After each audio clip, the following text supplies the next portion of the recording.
அனைவருக்கும் அஸ்ஸலாமு அலைக்கும். குட் ஈவினிங், வணக்கம். وعليكم السلام. وعليكم السلام ورحمة الله وبركاته.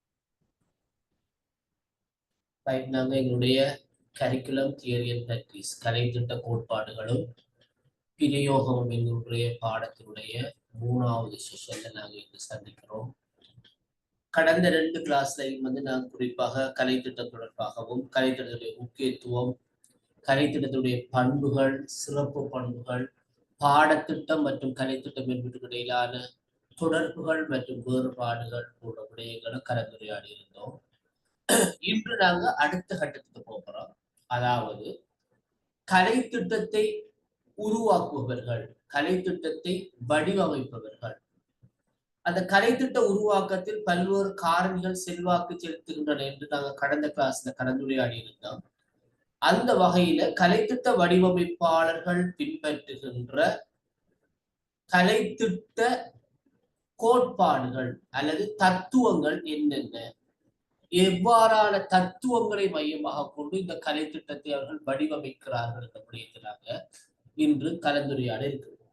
அதாவது கலைத்திட்ட வடிவமைப்பில செல்வாக்கு செலுத்துகின்ற தத்துவம் சார்ந்த காரணிகள், தத்துவ பின்னணிகள் என்ன என்ற விடயத்திலாக இன்று கலந்துரையாடுவதற்கு இருக்கின்றோம்.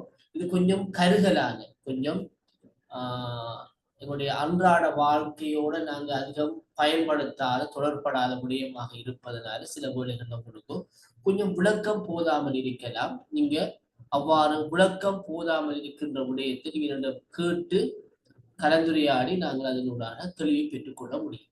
ரைட்? ஆகவே உங்களுடைய காத்திரமான வினாக்கள், சந்தேகங்கள் இந்த தலைப்பை உங்களுக்கு மேலும் தெளிவுபடுத்தும் என்கின்ற தகவலோட நாங்கள் இன்று விடயத்தை உங்களுடைய இருக்கின்றோம். இதற்குரிய ஸ்கிரீன்ஷாட் வந்து பார்த்துக் கொள்ளுங்க பிள்ளைகள்.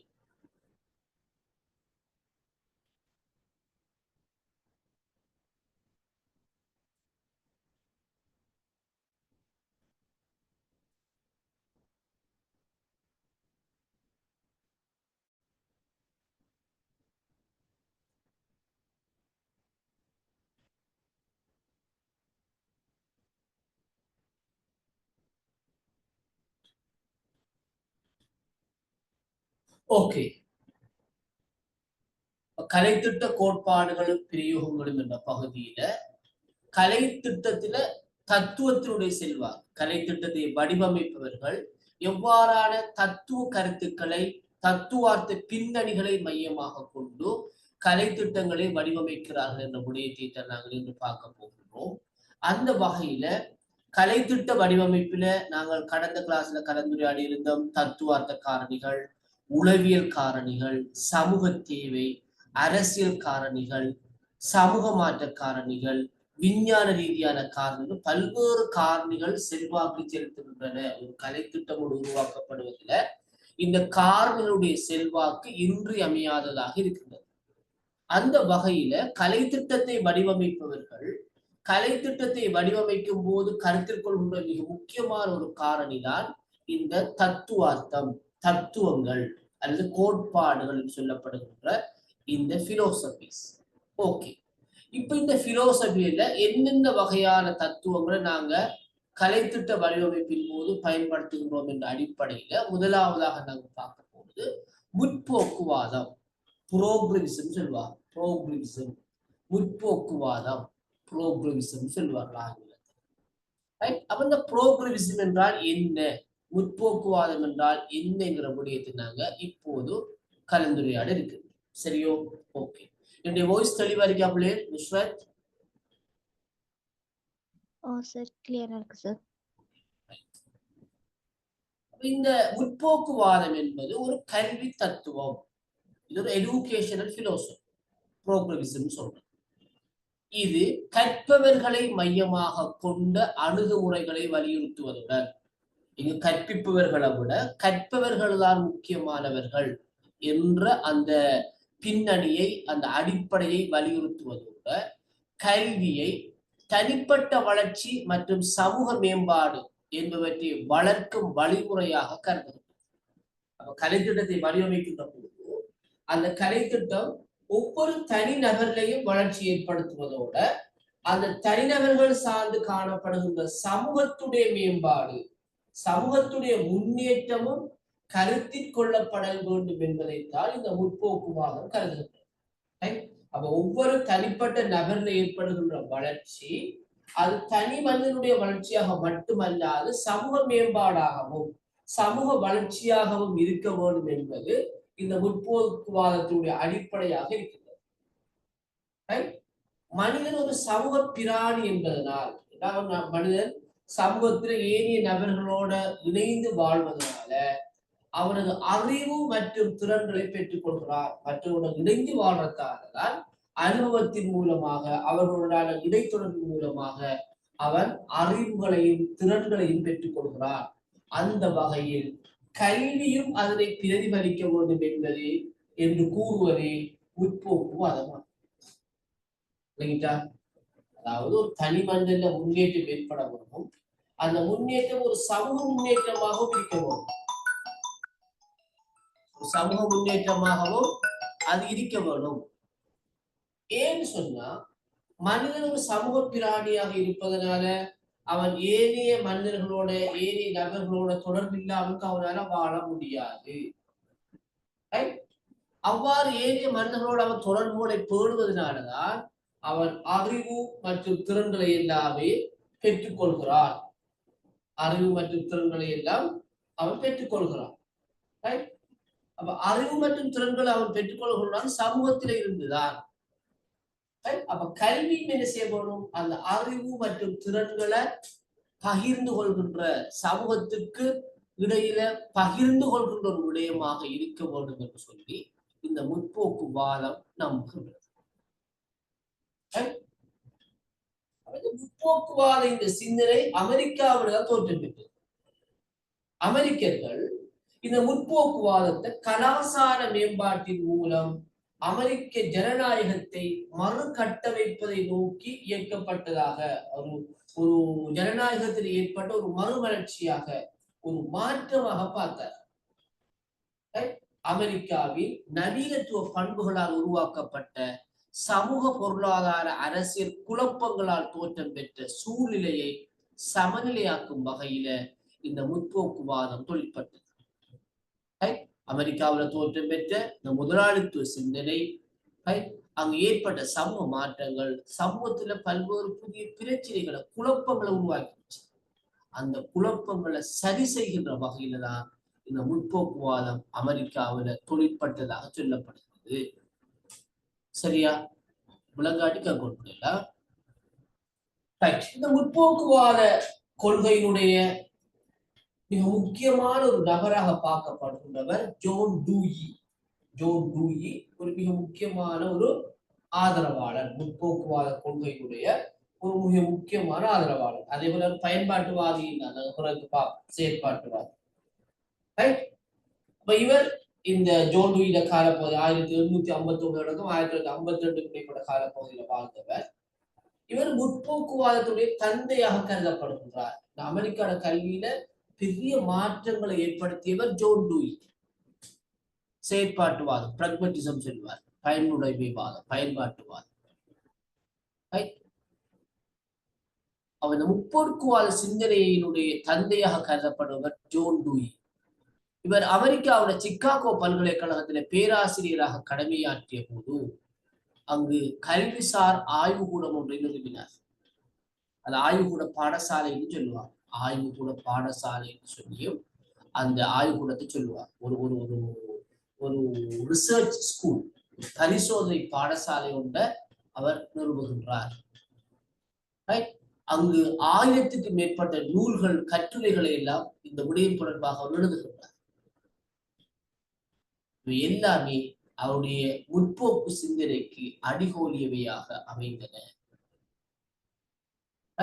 வழங்கப்பட்ட மற்றும் விரும்பிய சூழ்நிலைகளில் காணப்படும் தடைகளை கடக்கும் அல்லது சிக்கலை தீர்க்கும் திறன்களை ஒவ்வொரு குழந்தையிலும் உருவாக்க வேண்டும் என வலியுறுத்துவதே முற்போக்குவாதமாகும். அதாவது பிரச்சனைகளை பிள்ளைகள் எதிர்நோக்குகின்ற போது, பிள்ளைகள் பிரச்சனைகளை சந்திக்கின்ற போது அந்த பிரச்சனைகளை அவர்கள் விரும்பியவாறு தீர்க்கின்ற திறன்களை வளர்க்கிறது தான் முற்போக்குவாதம். அவர் பிரச்சனை மைய கற்றல் தான் இங்க பிரதானமானது. பிள்ளைகளுக்கு பிரச்சனைகளை வழங்க வேண்டும். பிரச்சனைகள் அந்த பிள்ளைகள் அந்த பிரச்சனையை தீர்க்கின்ற வழிகளை கண்டறிய வேண்டும். அதற்காக பிள்ளைகள் ஊக்குவிக்கப்பட வேண்டும். இதை சொல்றதுதான் முற்போக்குவாதம். அப்ப சமூகத்துல தோன்றுகின்ற புதிய புதிய நெருக்கடிகள், புதிய புதிய பிரச்சனைகள் அந்தந்த சமூகத்துல வாழ்கின்றவர்களால தீர்க்கப்பட வேண்டும். அதற்கான அறிவை அனுபவத்தை வழங்குறது தான் கல்வியாக இருக்க வேண்டும் என்பதுதான் ஜோன் டூயினுடைய வாதம். அவர் சொல்றார், கல்வி என்பது எதிர்கால வாழ்க்கைக்கான ஒரு வழிமுறை அல்ல, அதுவே வாழ்க்கையா. இது ஜோன் டூயில மிக முக்கியமான ஒரு கருத்து. அதாவது கல்வி என்பது எங்களுடைய எதிர்காலத்துல நாங்க ஒரு 10 வருடத்துல, 20 வருடத்துல, 30 வருடத்துல அடையலாம் என்று எதிர்பார்த்திருக்கின்ற ஒரு எதிர்காலத்துக்கு எங்களை தயார்படுத்துவதல்ல. ஏன் சொன்னால், நாங்கள் விரும்புகிற மாதிரி, நாங்கள் எதிர்பார்க்கிற மாதிரி எங்களுடைய எதிர்காலம் அமையாமலும் போகலாம். கல்வி என்கிறது நாங்கள் கண்ணால காணாத, நாங்கள் கற்பனையில இருக்கின்ற ஒரு எதிர்காலத்துக்கான பயணத்தை நோக்கியதல்ல. நிகழ்காலத்துல இப்போது இந்த கணத்துல எங்களுக்கு என்ன தேவையோ அதை வழங்குறது தான் கல்வின்னு சொல்லி ஜோன் டூயி சொல்றார். ஜோன் டூயினுடைய கருத்தின்படி கல்விக்கு வந்து நிச்சயமான இலக்குகள் இருக்க முடியாது. சரி, எங்களுடைய நாட்டுல கல்விக்குரிய தேசிய இலக்குகள் இருக்கு. என்ன 8 தேசிய இலக்குகளுக்கு நாங்க ஏற்கனவே பார்த்திருக்கோம். கல்விக்குரிய தேசிய இலக்குகள் 8ஐ நோக்கித்தான் நாங்க என்ன செய்யறோம், பயணிக்கிறோம். அப்போ ஒரு 20 வருடத்துல, 30 வருடத்துல, 50 வருடத்துல இது அடையலாம் எதிர்பார்த்து நாங்கள் அதை பயணிக்கிறோம். ஜோன் டூயி சொல்றார், இது ஒரு பெறுவதையற்ற செயல், இது ஒரு பயனற்ற செயல். ஏன்னு சொன்னால், 30 வருடத்துக்கு பிறகு நாங்க எதிர்பார்த்திருக்கின்ற தேவைதான் சமூகத்தில் இருக்கும் நாங்க கூற முடியாது. ஏன்னா சமூகம் மிக வேகமாக மாறுகிறது. உலகத்துல ஒவ்வொரு கணப்பொழுதிலும் புதிய புதிய மாற்றங்கள் இடம்பெறுகிறது. ஆகவே நாங்க எதிர்காலத்துல இவ்வாறுதான் இந்த உலகம் இருக்கும் என்று நோக்கி நாங்க கண்ணால காணாத கற்பனையான ஒரு இலட்சியத்தை நோக்கி நாங்க பயணிக்கிறோம். சில நேரங்கள்ல நாங்க அந்த இலக்கு அடைய போக்கள் அது எங்களுக்கு தேவையில்லாத விஷயமா கூட இருக்கலாம். ஆகவேதான் கல்வி என்பது எதிர்காலத்துக்கு, எதிர்கால வாழ்க்கைக்கு தயாராவதல்ல, நிகழ்காலத்தில் வாழ்வதே கல்வியாக கண்ட கருத்தை ஜோன் டூயி கொடுக்கின்றார். அவன் இந்த முற்போக்குவாதம் எதை சொல்லும் சொன்னால், தனிநபருடைய முன்னேற்றம் சமூக முன்னேற்றமாக இருக்க வேண்டும். சமூகத்துடைய தேவைகள், பிரச்சனைகள் எதுவும் அதை கல்வி தீர்க்க வேண்டும். அதை தீர்ப்பதற்கான அறிவையும் அனுபவத்தையும் கல்வி வழங்க வேண்டும். அதுவே முற்போக்குவாதம் என்பதுதான் இந்த சிந்தனையினுடைய அடிப்படையாக இருக்கிறது.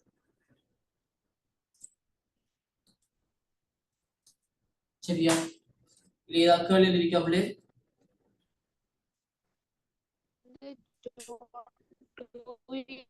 முற்போக்குவாத சிந்தனையா, அப்படி இல்லண்டா முற்போக்கு வாதத்திலே ஃபுல் டெஃபினிஷன் அப்படியா சார்? என்னவா சார், இதுல சொல்லப்பட்டிருக்கிறது வந்து ஜோன் டூயி சொன்ன டெஃபினிஷனா முற்போக்குவாதத்துக்கு? S S. முற்போக்குவாத சிந்தனையுடைய ஆரம்ப கர்த்தாவே ஜோன் டூயி தான். அவரை வந்து பயனுடைமைவாதின்னு சொல்லுவாங்க. நாங்க பிறகு பார்ப்போம். ஏன் முற்போக்கான கருத்துன்னு சொன்னால், இதுல தனிநபர் முன்னேற்றத்தோட சேர்த்து சமூகத்துடைய முன்னேற்றமும் கருத்தில் கொள்ளப்பட்டிருக்கிறது. அவை சமூக அபிவிருத்தி இலக்காக கொண்ட ஒரு விடயம் என்பதால இது ஒரு முற்போக்கு சிந்தனை. தனிநபருடைய அபிவிருத்தியோட சமூகத்தில் அபிவிருத்தி ஒன்றிணைக்கப்பட்டது. அத்தோட கல்வி என்பது இப்ப இந்த கணப்பொழுது எங்களுக்கு என்ன பிரச்சனையோ என்ன தேவையோ அதைத்தான் வழங்கவும், எதிர்காலத்துக்கு ஆயத்தமாகிறது அல்ல. இந்த சிந்தனைகள் தான் முற்போக்கு சிந்தனைகள். அப்ப இந்த சிந்தனைகள் தொடர்பாக ஜோன் டூயினுடைய வாதம் தான் முற்போக்கு சிந்தனையாக கருதப்படுகிறது. சரியாமா? கிளியரா?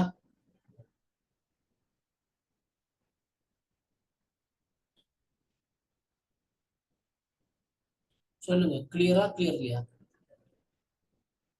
யார் கேட்ட? நுஸ்ரத்தா?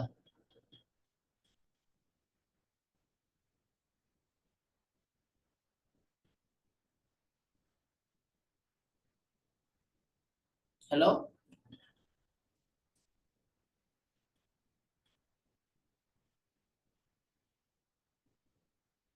விளங்கிட்டா? விளங்கிட்டா விளங்க இல்லையா? திரும்ப சொல்லவா நுஸ்ரத்?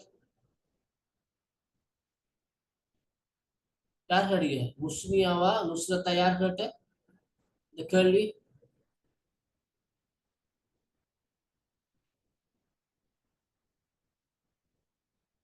முஸ்னியா தான் சார் கேட்டேன். கவரேஜ் அப்லோட் பண்ண மாட்டேன்.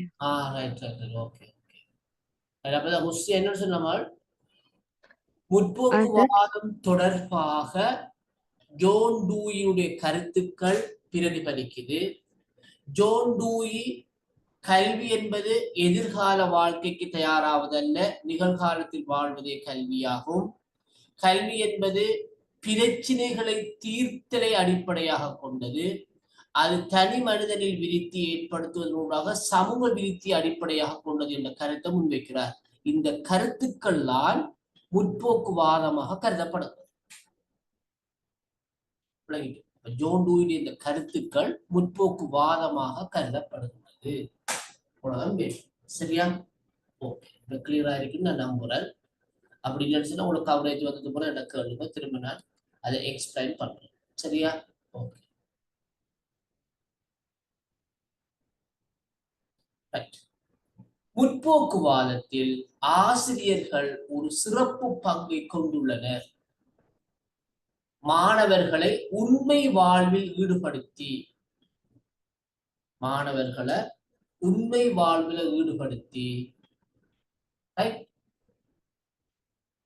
அவர்கள் வாழ்க்கை யதார்த்தத்தை புரிந்து கொள்ளக்கூடிய வகையில,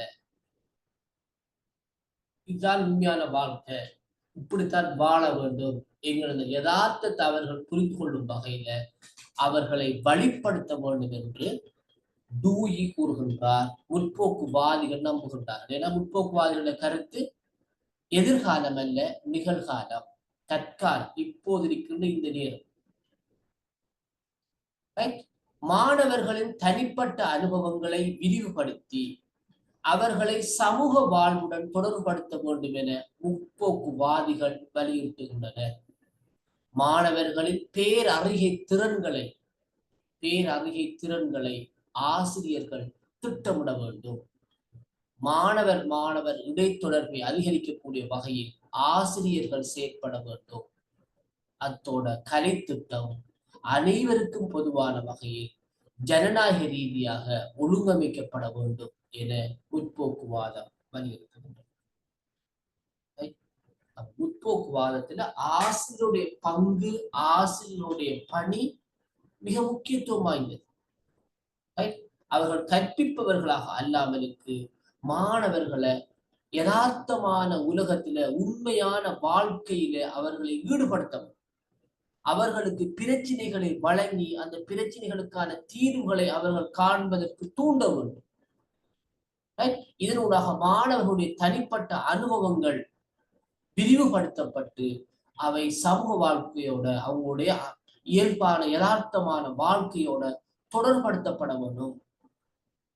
ஆசிரியர் மாணவர் தொடர்பு, மாணவர் தொடர்பு அதிகரிக்கக்கூடிய வகையில ஆசிரியருடைய பணிகள் அமைந்திருக்க வேண்டும் என்று முற்போக்குவாதம் வலியுறுத்துகின்றது. அப்ப இந்த விடயங்களை கருத்துல கொண்டு தயாரிக்கப்படுகின்ற கலை திட்டம் தான் முற்போக்குவாத கலை திட்டம் சொல்லப்படுகிறது. ஓகேவா பிள்ளை? விளங்கிட்டா?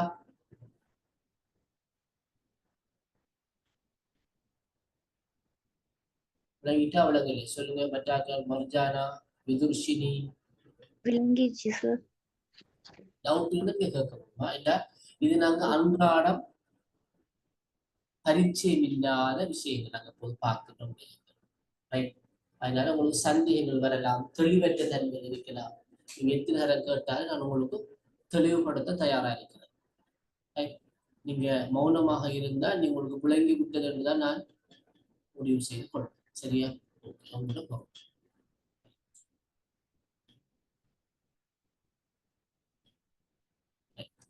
இப்ப இந்த முற்போக்குவாத கலைத்திட்டம், இந்த முற்போக்குவாத சிந்தனையை மையமாக கொண்டு கலைத்திட்டம் வடிவமைக்கின்ற போது அந்த கலைத்திட்டத்தில் இந்த அம்சங்களை காணக்கூடியதாக இருக்கு.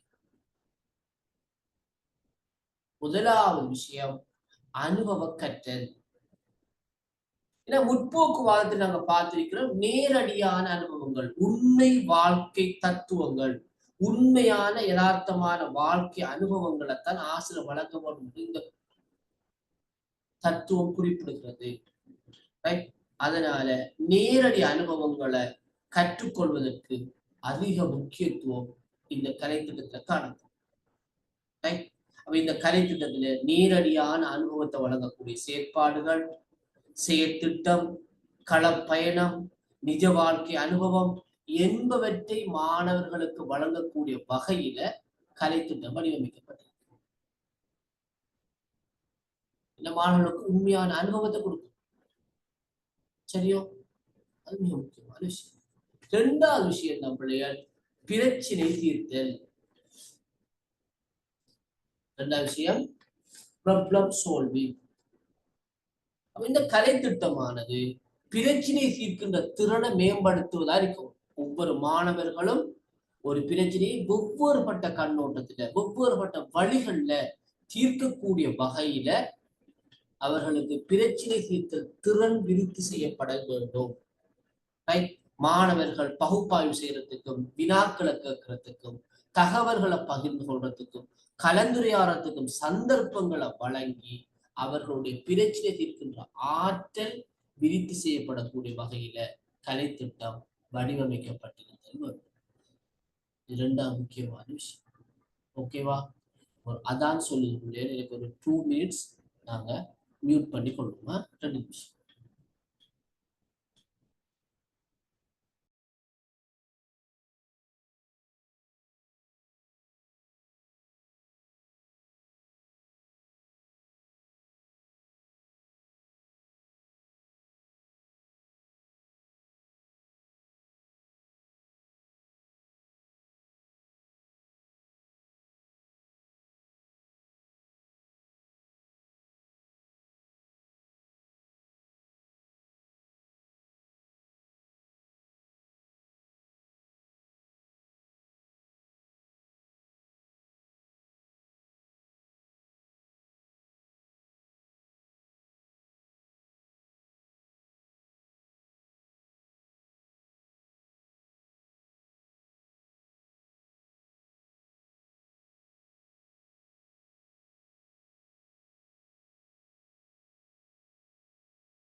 ஓகே. மூணாவது அடிப்படையான அம்சம் ஆர்வத்துடன் கூடிய கற்றல். ஏன் சொன்னால் இந்த முற்போக்குவாத கலை திட்டம் எப்படிப்பட்டதா இருக்கும் சொன்னால், மாணவர்கள் ஒவ்வொருவருடைய தனிப்பட்ட ஆர்வங்கள், தேவைகள், அனுபவங்கள் என்பவற்றை கருத்தில் கொள்வதன் காரணமாக இதுல கற்பவர்களுக்கு கூடுதலான ஆர்வம் ஏற்படும். ஏனால் அவர்கள்தான் அவர்கள் எதிர்கொள்கின்ற பிரச்சனைகளுக்கான தீர்வுகளை அல்லது அவர்களுக்கு வழங்கப்படுகின்ற பிரச்சனைகளுக்கான தீர்வுகளை சுயமாக தேடி காணக்கூடியவர்கள். ஆசிரியருடைய எந்த விதமான தலையீடு பிடிக்க மாட்டார். ஆகவே கற்றலில் அவர்கள் சுதந்திரமாக ஈடுபடுவதற்கான சந்தர்ப்பம், தமது கருத்துக்களை பகிர்ந்து கொள்வதற்கான வாய்ப்பு என்பன வழங்கப்படுவதனால ஆர்வத்துடன் கூடிய கற்றல் இந்த கலை திட்டத்தினூடாக விருத்தி செய்யப்படும். அடுத்த விடயம்தான் ஒருங்கிணைந்த கலை திட்டம். அப்ப இந்த முற்போக்குவாதத்துல ஒரு பல்துறை சார்ந்த அணுகுமுறை பிரதிபலிக்கும். எப்போதும் ஒரு பல்துறை சார்ந்த அணுகுமுறை பிரதிபலிக்கும். காரணம், அறிவு ஒன்றோடொன்று இணைந்திருப்பதை பிரதிபலிக்கக்கூடிய வகையிலாக இந்த பாடங்கள் ஒருங்கமைக்கப்பட்டிருக்கு. ஒரு பரந்த சூழல்ல வேறுபட்ட விடயங்கள், பல்வேறுபட்ட விடயங்களை மாணவர்கள் இணைந்து கற்பதற்கான சந்தர்ப்பங்கள் காணப்படுவதனால இந்த முற்போக்குவாத கலை திட்டம் ஒரு ஒருங்கிணைந்த கலை திட்டமாக காணப்படும். ஐந்தாவது விடயம்தான் செயற்திட்டம் அடிப்படையிலான கற்றல், ப்ரொஜெக்ட் மெத்தட். மாணவர்களுக்கு ஒரு பிரச்சனை அல்லது ஒரு விடயம் வழங்கப்பட்டு அதில் அவர் சுதந்திரமாக தமது கருத்துக்களை, அனுபவங்களை, தேடி கண்டறிந்த விடயங்களை தேடி தொகுத்து முன்வைப்பதற்கான சந்தர்ப்பம் இங்கு வழங்கப்படுது. அதாவது செயற்திட்டம் சொல்லி ப்ரொஜெக்ட் மெத்தட். அதன் அடிப்படையிலான கற்றல் இடம்பெறுவதன் காரணமாகவும் இந்த முற்போக்குவாத கலை திட்டம் சிறப்பு வாய்ந்த ஒரு கலை திட்டமாக இருக்கிறது. அடுத்த விடயம்தான் கூட்டாக கற்றல். மாணவர்களுடைய குழு செயற்பாடுகள், கலந்துரையாடல்கள், மாணவர்கள் அணியாக இணைந்து பிரச்சனைகளுக்கான தீர்வுகளை கண்டறிகின்ற அந்த செயற்பாடுகள், இங்க சகபாடி இடைத்தொடர்புகள், அதே போல ஒத்துழைத்து கற்றல் செயற்பாடுகள் இங்கு அதிகமாக இடம்பெறும். அடுத்த விஷயம் நெகிழ்வுத்தன்மை, பிளெக்சிபிலிட்டி.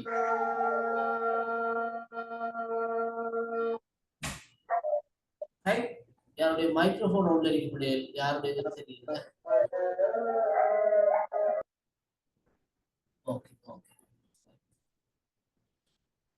அடுத்த விடயம்தான் நெகிழ்வுத்தன்மை, பிளெக்சிபிலிட்டி. அப்ப இந்த முற்போக்குவாத கலை திட்டத்துல நெகிழ்ச்சி, மாணவர்களுடைய தேவைகள், விருப்பங்கள், கற்றல் பாணிகள் என்பவற்றுக்கு இடமளிக்கக்கூடிய வகையில நெகிழ்ச்சியான தன்மை காணப்பட வேண்டும். மாணவர்கள் விரும்பும் விதமாக அவர்கள் கற்பதற்கான சந்தர்ப்பம் வழங்கப்படுவதனால இது ஒரு நெகிழ்வுத்தன்மையான கலை திட்டமாக காணப்படும். அடுத்த விடயம் மனவளர்ச்சி சார் கற்றல். இந்த முற்போக்குவாதமானது மனவளர்ச்சி விருத்தியுடைய முக்கியத்துவத்தை அங்கீகரிக்கிறது. ஒவ்வொருவருடைய உணர்வுகள் மதிக்கப்படுகிறது. ஒரு பிரச்சனைக்கான தீர்வு, ஒரு பிரச்சனை தொடர்பாக கொண்டிருக்கின்ற அபிப்பிராயம் இங்கு ஆதரிக்கப்படுவதனால மனவளர்ச்சி சார்ந்த விடயத்திற்கு கூடுதல் முக்கியத்துவம் இங்கு வழங்கப்படுகிறது. அத்தோட மாணவர் மத்தியில ஒத்துணர்வு, தொடர்பாளத்திறன் விருத்தி, முரண்பாட்டு தீர்வுகளை ஊக்குவிக்கக்கூடிய செயற்பாடுகள் வலியுறுத்தப்படுவதனாலேயும் இந்த மனவளர்ச்சி சார்ந்த கற்றல் செயற்பாடு ஊக்குவிக்கப்படுகிறது. அடுத்த 9வது அம்சம்தான் விசாரணை அடிப்படையிலான கற்றல். விசாரணை அடிப்படையிலான கற்றல். அப்ப இங்க மாணவர்கள் வினாக்களை கேட்கறதுக்கும், தமக்கு ஆர்வம் உள்ள தலைப்புகளை அவங்க ஆராய்றதுக்கும் மாணவர்கள் ஊக்குவிக்கப்படுறாங்க. கற்கின்ற போதே அவர்கள் ஆராய்வதற்கும், தகவல்களை சேகரிப்பதற்கும், தங்களுக்கிடையே கலந்துரையாடுவதற்கும் ஊக்குவிக்கப்படுவதனால இந்த கலை திட்டம் விசாரணை அடிப்படையிலான கலை திட்டமாக, இன்குவரி மெத்தட் சொல்லுவாங்க, அந்த மெத்தட்லான ஒரு கலை திட்டமாக காணப்படுகிறது. கடைசி தனிநபர் வளர்ச்சிக்கும் முக்கியத்துவம் வழங்குகிறது. எவ்வாறு சமூக வளர்ச்சிக்கு முக்கியத்துவம் வழங்கப்படுகிறதோ அதே போல ஒவ்வொரு தனிப்பட்ட மனிதனினதும் ஒவ்வொரு மாணவனினதும் வளர்ச்சிக்கும் அவருடைய அறிவாற்றல், அவருடைய மன வளர்ச்சி சார்ந்த விஷயங்கள், மனப்பாங்கு சார்ந்த விடயங்கள், உடல் வளர்ச்சி சார்ந்த விடயங்கள் என்பவற்றை ஊக்குவிக்கக்கூடிய வகையில, வளர்க்கக்கூடிய வகையில இந்த முற்போக்குவாத கலை திட்டம் வடிவமைக்கப்படும். ரைட்? ஆகவே இவைதான் முற்போக்குவாதம். ரைட்? அப்ப கலைத்திட்ட வடிவமைப்புல முற்போக்குவாத தத்துவம் அல்லது முற்போக்குவாத கலைத்திட்டம் என்பது இவ்வாறான விடயங்களை கொண்டிருக்கு. ஓகே, இது ஏதாவது கேள்விகள் இருந்த கேள்வி விளங்காட்டி நாங்கள் அடுத்த விஷயத்துக்கு போகிறோம்.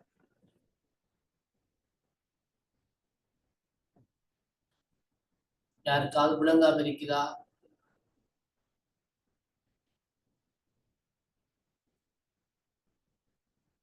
சொல்லுங்க. சஃப்ரியா, கேலிஸ். விளங்கிச்சு சார். விளங்கிட்டு. ஓகே, பாராட்டுகள். முஷ்பிகா விளங்கிட்டா? ஓ சார் விளங்கிச்சு. ஆஹிந்தா, ராஷிதா, ரவிமோகன். விளங்கிச்சு சார். ரவிமோகன் விளங்கிட்டு சார். விளங்குனுச்சு சார். உங்களுக்கு என்ன டவுட் இருந்தாலும் இது கேட்கலாமா? அப்ப முற்போக்குவாதம் என்பது ஒரு கல்வி தத்துவம். அந்த தத்துவத்தை, இந்த கல்வி தத்துவத்தை மையமாக கொண்டும் கலை திட்டத்தை வடிவமைப்பவர்கள் கலை திட்டங்களை வடிவமைத்துக் கொள்கிறார்கள். ஆகவே இந்த பண்புகளுடன் கூடிய ஒரு கலை திட்டம் காணப்படுமாக இருந்தால் அது முற்போக்குவாத கலை திட்டம் சொல்லும். அவ்வளோ. சரி, ஓகே. அப்ப இந்த விஷயத்தை மட்டும் நீங்க விளங்கி கொண்டா போதுமானது. உங்களுக்கு இன்னொரு தலைப்பை நான் முடிச்சுட்டு உங்களுக்கு 2 விடயத்தையும் ஒப்புடைச்சிட்டு உங்களுக்கு ஒரு ஆக்டிவிட்டி ஒன்று தருங்கன்னா அதுக்கு நீங்க உங்களை ஆயத்தப்படுத்திக் கொள்ள வேணும். அப்ப தேவையான விஷயத்தை நீங்க நோட் பண்ணி கொடுப்போம். இப்ப 2வது வடிவமைப்பு தான் அடுத்த தத்துவம், கட்டுருவாக்கவாதம். முற்போக்குவாதம், அடுத்தது கட்டுருவாக்கவாதம். ஓகே, அதை சொல்லுவாங்க கன்ஸ்ட்ரக்டிவிசம் சொல்லுவாங்க. அது சொல்லுவாங்க ப்ரோக்ரவிசம் சொல்லுவாங்க. ப்ரோக்ரஸ் சொல்லுவாங்க, முன்னேற்றம். ப்ரோக்ரவிசம் முற்போக்குவாதம். இது கன்ஸ்ட்ரக்டிவிசம் சொல்லுவாங்க, கட்டுருவாக்கவாதம். அப்ப கலைத்திட்டத்தை வடிவமைக்கின்ற வடிவமைப்பாளர்கள் தங்களுடைய கருத்தில் எடுத்துக்கொள்கின்ற அடுத்த தத்துவம், அடுத்த சிந்தனை கட்டுருவாக்கவாதம். தெரியும்? அப்ப கட்டுருவாக்கவாத சிந்தனையின் அடிப்படையிலும் கலை திட்டங்கள் வடிவமைக்கப்படலாம். முற்போக்குவாத சிந்தனையின் அடிப்படையிலும் கலை திட்டங்கள் வடிவமைக்கப்படலாம் உலக நாடுகள். சரியா? ஓகே. இந்த கட்டுருவாக்கவாதம் சொல்றது 1950 மற்றும் 60 கால பகுதிகளில் ஒரு பிரசித்தி பெற்ற, ஒரு செல்வாக்கு பெற்ற ஒரு தத்துவமாக அமெரிக்காவில் காணப்பட்டுச்சு. முற்போக்குவாதமும் அமெரிக்கா தான், கட்டுருவாக்கவாதமும் அமெரிக்காவில். தியோடர் பிரேமேல் என்கின்ற ஒரு கல்வியலாளர் தான் இந்த கட்டுருவாக்க சிந்தனையை அறிமுகம் செய்து வைத்தார். கட்டுருவாக்கம் என்னன்னு பார்த்தோம்னா, பாடசாலைகள் சமூக முகவர்களாக, சமூக மாற்றத்திற்கான முகவர்களாக தொழிற்பட வேண்டும் என்று இவர் வலியுறுத்துகின்றார். எந்த விஷயம் நல்ல விளையாட்டு எங்களோட வார்த்தையை சொல்லுவாங்க. இப்ப நான் ஒரு ஆசிரியர், எனக்கு என்ன தெரியுமோ, நான் எதை அறிஞ்சிருக்கிறேனோ, என்னுடைய அபிப்பிராயம் என்னையோ அதை நான் அப்படியே மாணவர்களுக்கு கொடுக்க கூடாது. மாணவர் வாழ்ற காலப்பகுதி வேற, மாணவனுடைய இயல்பு வேற, சமூகத்துடைய எதிர்பார்ப்பு வேற. அப்ப என்னுடைய கருத்துக்களை, நான் கற்றிருக்கின்ற விடயங்களை அப்படியோ அந்த மாணவர்களுக்கு நான் ஒப்படைக்க கூடாது. பாடசாலைகள் சமூக மாற்றத்தை ஏற்படுத்துகின்ற முகவர்களாக இருக்க வேண்டும். சமூக மாற்ற முகவர்களாக தொழிற்பட வேண்டும். எங்களோட அறிவும் அனுபவம், ஆசிரியருடைய அறிவும் அனுபவம் சமூக மாற்றங்களுக்கு ஏற்ப மாணவர்களை அந்த மாற்றங்களுக்கு முகம் கொடுக்கக்கூடியவர்களாக மாற்றி அமைக்க வேண்டும். எங்களோட பழமைவாத கருத்தை கொண்டு மாணவர்கிட்ட பூத்துறதல்ல நோக்கம். மாணவர்கள் இப்போது எதிர்கொள்கின்ற சூழ்நிலைகளுக்கு வெற்றிகரமாக அவர்களை எதிர்கொள்கின்ற ஆற்றலை வளர்க்க வேண்டும். அதனாலதான் பாடசாலைகள் சமூக மாற்ற முகவர்களாக தொழிற்பட வேண்டும் என்று இந்த தியோடர் பிரேமேல் கூறுகின்றார். இதுதான் கட்டுருவாக்கவாதத்துடைய அடிப்படை. சமூக மறுசீரமைப்பை கொண்ட கலை திட்டத்தை கொண்டிருப்பது கல்வி நோக்கமாக அமைய வேண்டும். சமூகத்தில மாற்றங்கள், பிரச்சனைகளுக்கான தீர்வுகள், முன்னேற்றங்கள் இவற்றை கலை திட்டம் கொண்டிருக்க வேண்டும் என்று இந்த கட்டுருவாக்க வாதம் நம்புகிறது. கல்வி நோக்கமாக அமைய வேண்டும் என கட்டுருவாக்கவாதிகள் தெரிவிக்கின்றனர். மாற்றம் ஒன்றை கொண்டு வர மாணவர்களை பழக்கப்படுத்துவதே இந்த கட்டுருவாக்கவாதத்தின் நோக்கம். மாற்றம் ஒன்றை கொண்டு வரத்துக்கு மாணவர்களை பழக்கப்படுத்தும். வரும் பழமையிலேயே மூழ்கி போயிருக்க கூடாது. ஆரோக்கியமான மாற்றங்களை அங்கீகரிக்க வேணும். பிரச்சனைகளுக்கு வேறுபட்ட நோக்கத்துல வேறுபட்ட வழிகள்ல தீர்வை காண வரும் மாணவர்கள். அதான் கட்டுருவாக்குவாங்க. மாணவர்களுடைய அறிவுக்கும் மாணவர்களுடைய கற்றலுக்கு மாணவர்களுடைய தேடலுக்கு முக்கியத்துவம் வழங்குகின்ற ஒரு சிந்தனை தான் கட்டுருவாக்கவாதம். அதன் அடிப்படையில கலைத்திட்டம் தயாரிக்கப்படுமாக இருந்தால் அது கட்டுருவாக்கவாத கலைத்திட்டம் சரி. அவ்வளவு.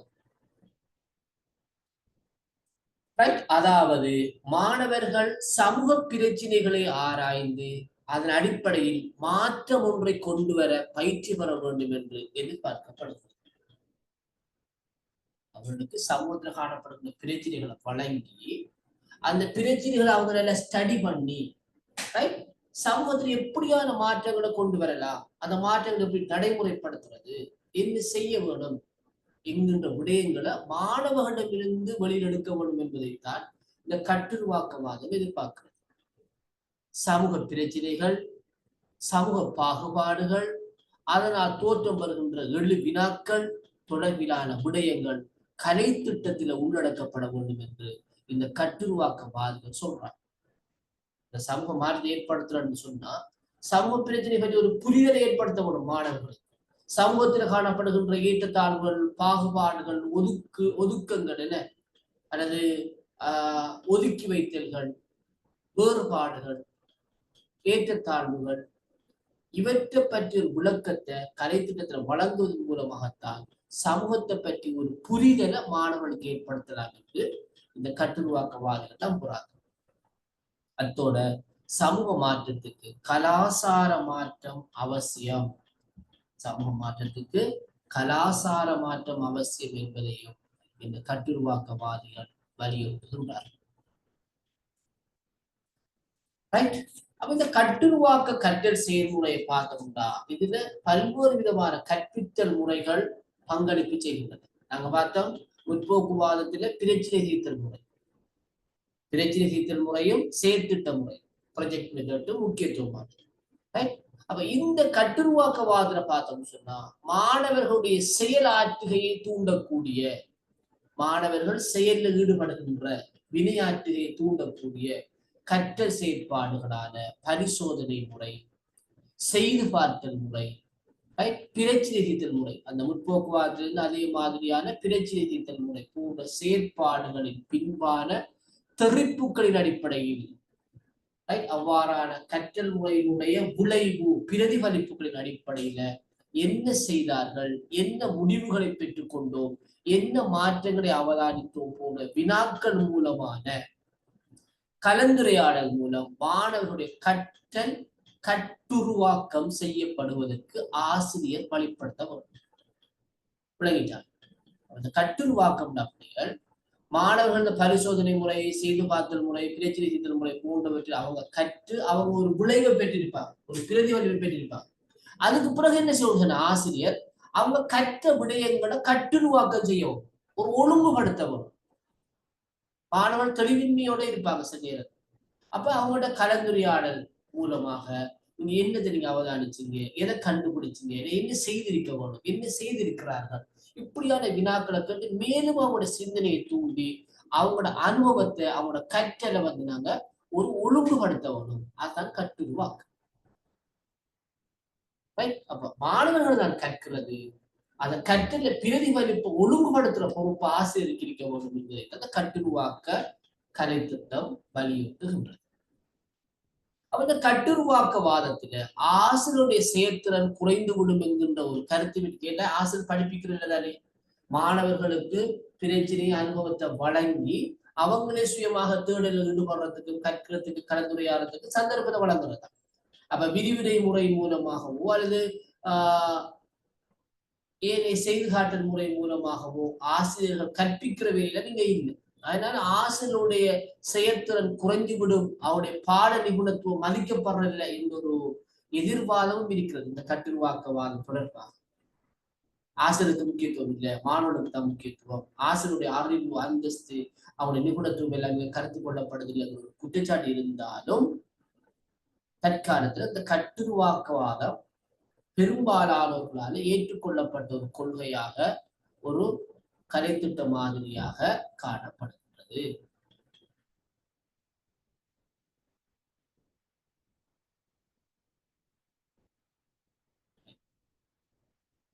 இந்த கட்டுருவாக்கவாதத்துல பின்வரும் செயல்கள் முக்கியத்துவம் பெறுகின்றன. ஒன்று பிரதிபலிப்பு, ரெஃப்ளெக்ஷன். ஒரு ஒரு விடயத்தை கற்று அதனுடைய பிரதிபலிப்பு. இடைவினையாற்றல், இடைத்தொடர்பு, மாணவர் ஆசிரியர் மாணவர் தொடர். அடுத்தது ஆராய்வு, ஒரு விடயத்தை பற்றி ஆராய்வு. அடுத்தது பிரதிபலிப்பு, பகுப்பாய்வு. பிரதிபலிப்பு, ஏன் இந்த பிரதிபலிப்பு ஏற்பட்டுச்சு, ஏன் இன்னும் நடந்தது, ஏன் இன்னும் நடந்திருக்க போறோம், ஏன் இவ்வாறு நடந்தது என்று சொல்றாங்க பகுப்பாய்வு. கட்டுருவாக்கவாதத்துல கற்றல் என்பது புலக்காட்சியில் இருந்தான சுய ஒழுங்குபடுத்தல் செயற்படாது. ஒவ்வொருவருடைய புலக்காட்சியில் இருந்து ஏற்படக்கூடிய ஒழுங்குபடுத்தல்.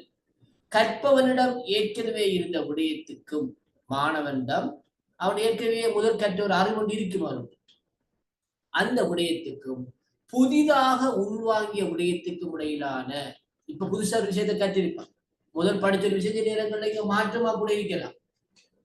முரண்பாடுகளையும் பிரச்சனைகளையும் அனுபவ பகிர்வு, உண்மைத்தன்மை, கற்றல் வளங்கள், கற்பித்தல் முறைகள் என்பவற்றை அடிப்படையாக கொண்டு செய்து பார்த்தல், தர்க்கித்தல் போன்ற ஆசிரியர் மாணவர் மாணவர் இடைத்தொடர்பு மூலம் தீர்த்துக் கொள்கிற முறைதான் இந்த கட்டுருவாக்க கற்றல் முறை. அப்ப ஏற்கனவே மாணவர் ஒரு அறிவோட இருப்பான், இப்ப அவன் கற்ற ஒரு புதிய அறிவு வந்திருக்கு. சில நேரங்கள்ல முதல் கற்ற விடயத்துக்கும் இப்ப கற்ற விடயத்துக்கும் முரண்பாடு வரலாம். முதல் கற்ற ஒரு விஷயத்துக்கும் அது மூலமான அனுபவத்துக்கும் இப்ப புதிதாக கற்கிற விடயத்துக்குள்ள முரண்பாடு வரலாம். அப்படி வரக்குள்ள அனுபவ பகிர்வு, உண்மைத்தன்மை, கற்றல் வளம், கற்பித்தல் முறை என்பதை கொண்டு ஆசிரியர் செய்யணும், அந்த முரண்பாட்டை தீர்த்து வைக்கணும், அந்த பிரச்சனையை சோல்வ் பண்ணி வைக்கணும், புதிய ஒரு கற்றல் அனுபவத்தை அவருக்கு ஒழுங்குபடுத்தி கொடுக்க வேணும். இதுதான் கட்டுருவாக்கவாதம். இதுதான் கட்டுருவாக்கவாதம். சரியோ? அப்ப இந்த கட்டுருவாக்கவாத கலை திட்டத்தின் அடிப்படை அம்சத்தை பார்க்கணும். முதல்ல நம்ம பார்த்தது முற்போக்குவாத கலை திட்டத்துடைய அடிப்படை அம்சம். இப்ப கட்டுருவாக்க கலை திட்டத்தினுடைய அடிப்படை அம்சங்களையும் பார்க்க வேண்டி இருக்கிறது. சரியா?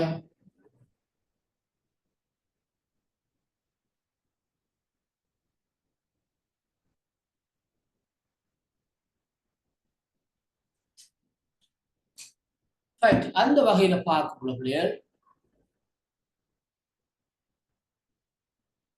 முதலாவது விஷயம் சமூக பிரச்சனைகள்ல கவனம் செலுத்துறது. கட்டுருவாக்கவாதம் சொல்றது சமூக அரசியல் கலாச்சார பிரச்சனைகள்ல மாணவர்கள் கவனம் செலுத்தணும், மாணவருடைய கவனம் இருக்க வேணும், அதனூடாக அவர்கள் புதிய அனுபவங்களை பெற வேணும், சவால்களை பகுப்பாய்வு செய்ய வேணும் என்று எதிர்பார்க்க. இரண்டாவது முக்கியமான விஷயம் முன்னாய்வு சிந்தனை.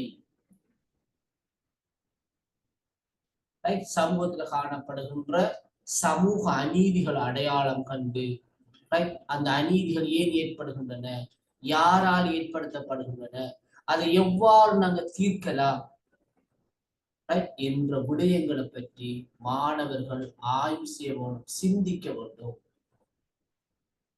மூணாவது பிரச்சனை அடிப்படையிலான கற்றல்.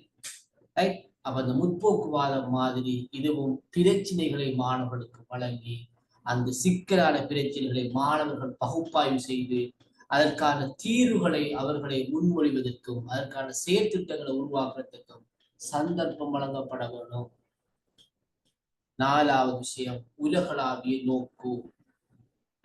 அவை இந்த கட்டுருவாக்க கலைத்திட்டத்துல பல்வகைமை பன்முக கலாச்சார தன்மை போன்ற விடயங்கள் அதிகம் வலியுறுத்தப்படுவதனால அவை ஒரு உலகளாவிய நோக்கை கொண்டதாக பரந்த நோக்கை கொண்டதாக காணப்படுகிறது. அடுத்த விஷயம்தான் சமூக நீதிக்கான கல்வி. அவ சமூகத்துல பிரச்சனைக்குரிய விடயமாக காணப்படுற மனித உரிமை, சமத்துவம், சுதந்திரம், உரிமை போன்ற விடயங்களை நடைமுறைப்படுத்துவதற்கும் சமூகத்தில் காணப்படுகின்ற பிரச்சனை மனித உரிமை மீறல்கள், பாலியல் ரீதியான ஏற்றத்தாழ்வு, பால் ரீதியான ஏற்றத்தாழ்வு, அந்தஸ்து ரீதியான ஏற்றத்தாழ்வு போன்றவற்றை நிவர்த்தி செய்வதற்கான வழிகளை பற்றியும் இங்கு ஆராய இருக்கிறது. அடுத்து சமுதாய ஈடுபாடு.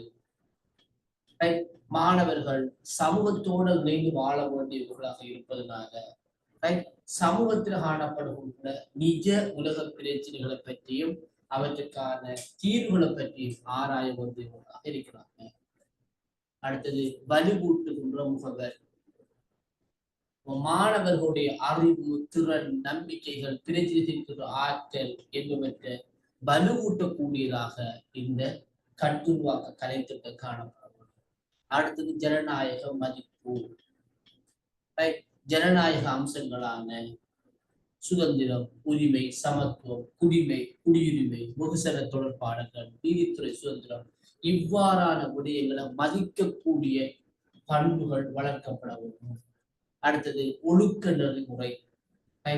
எமது சமூகத்துல காலகாலமாக பின்பற்றி வருகின்ற ஒழுக்கம் சார்ந்த விடயங்கள், தனிநபர்களுடைய தார்மீக பொறுப்புகள் என்பவையும் இந்த கலைத்திட்டத்துல வலியுறுத்தப்பட வேண்டும். இறுதியாக பல்பாடத்துறை சார் கற்றல். சிக்கலான சமூக பிரச்சனைகளை முழுமையாக விளங்கிக் கொள்வதற்கான பல்வேறு பாடங்கள், ஒன்றுக்கு மேற்பட்ட பாடங்களை ஒன்றிணைத்து ஒரு பல்பாடத்துறை சார்ந்த விடயங்களும் இந்த கட்டுருவாக்க கலைத்திட்டத்துல காணப்பட வேண்டும் என்று எதிர்பார்க்கப்படுகிறது. சரியா பிள்ளைகள்? 2 வகையான தத்துவ பின்னணிகளை கொண்டு வடிவமைக்கப்படுகின்ற கலைத்திட்ட அம்சங்களை நாங்க பார்த்திருக்கோம். கலைத்திட்ட வடிவமைப்பாளர்கள் கலைத்திட்டத்தை தயாரிக்கின்ற போது கருத்தில் கொள்கின்ற தத்துவார்த்த பின்னணி என்ற விடயத்துல நாங்க 2 முக்கியமான தத்துவங்களை பார்த்திருக்கிறோம். ஒன்று முற்போக்குவாதம், அடுத்தது கட்டுருவாக்கவாதம். சரியோ?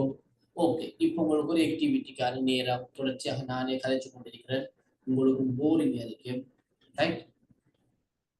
இந்த இப்போது நீங்க லைன்ல 23 பேர் இருக்கிறீங்க, 30 பேர் இருக்கிறீங்க, கொஞ்சம் பேரை காண இல்லை.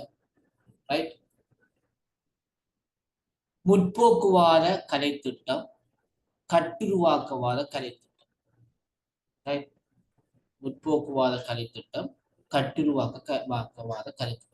இந்த 2 கலைத்திட்டத்தை பத்தி நீங்க என்ன விளங்கி இருக்கீங்க? நான் இவ்வளவு நேரம் விளங்கப்படுத்திருக்கிறேன். நீங்க என்ன விஷயத்த விளங்கி இருக்கிறீங்கிறது சாராம்சத்தை உங்களோட வார்த்தையில சொல்லணும். அவ்வளவுதான். நீங்க தொகுத்து ஒரு சமறு சொல்லணும். சரியா? நீங்க தேவையான ஸ்கிரீன்ஷாட் எடுக்கிறதுக்கு நான் ரிப்பீட் பண்றேன். ஸ்லைடுகளை நீங்க ஸ்கிரீன்ஷாட் எடுத்துக்கொள்ளலாம். தேவையாகல ஸ்கிரீன்ஷாட் எடுக்க போறீங்களா?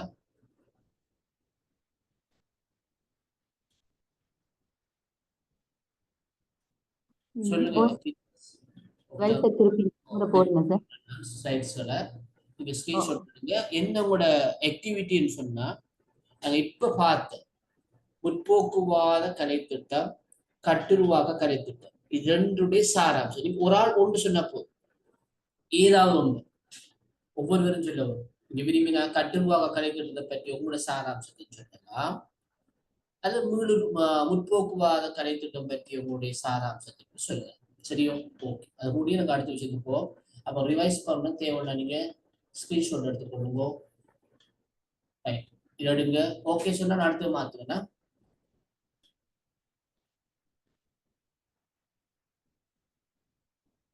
ஓகேவா? Okay sir. Second.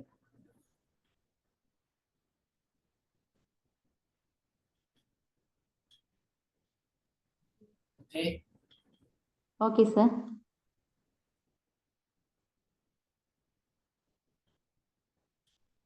Okay sir.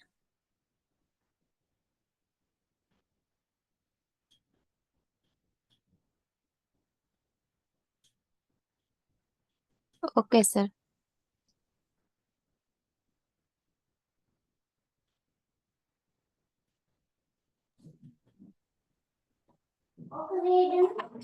Okay. Okay sir.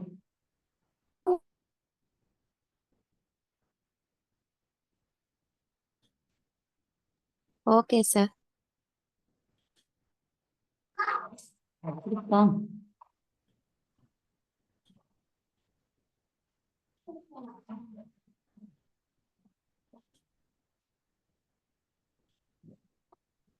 Yes. Okay sir. Right. Okay. இப்போது நேரம் சரியாக 8 மணி. உங்களுக்கு ஒரு 15 மினிட்ஸ் டைம் தரேன். அழகா நீங்க சாராம்சம் உங்களோட மொழியில நீங்க என்ன விளங்கி இருக்கீங்களோ அதை சொல்லுங்க. ரைட். சிலர் விரும்பினாக்கள் முற்போக்குவாதம் எடுங்கோ, இன்னும் சிலர் வந்து கட்டுப்பாக்குவாதம் எடுங்க. இன்னும் உங்களுக்கு 2 தான் இருக்கிறது. இலட்சியவாதமும் இருத்திரியல் வாதமும் இருக்கிறது. அதை நாங்கள் பார்ப்போம். சுருக்கம் நீங்க முடிக்கலாம் இன்ஷா அல்லாஹ். ரைட். அப்ப 2 சொன்னாலும் சரியாக 15 மினிட்ஸ் டைம். ஓகே.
ஓகே ரெடியா பிள்ளை?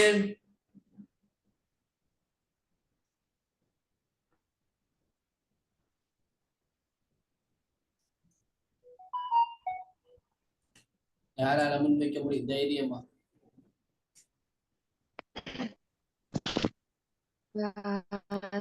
சார் நான் சொல்லவா? யார் முஸ்னியாவா? ஓம் சார். எஸ் ஓகே கொஞ்சம் சவுண்ட கொடுங்க, சவுண்ட கொஞ்சம் பொலி சத்தமா. இப்ப கேக்குதா சார்? ஓகே இப்போ ஓகே. சார் இப்ப நான் ஜோன் டூயிட அவரோட கருத்தை சொல்ல போறேன் சார். ஓகே அவர் சொல்றாரு எப்படின்ட்டா இப்ப கல்விக்கு வந்து ஒரு குறித்த நோக்கமோ குறிக்கோளோ லட்சியங்களோ வந்து இல்ல.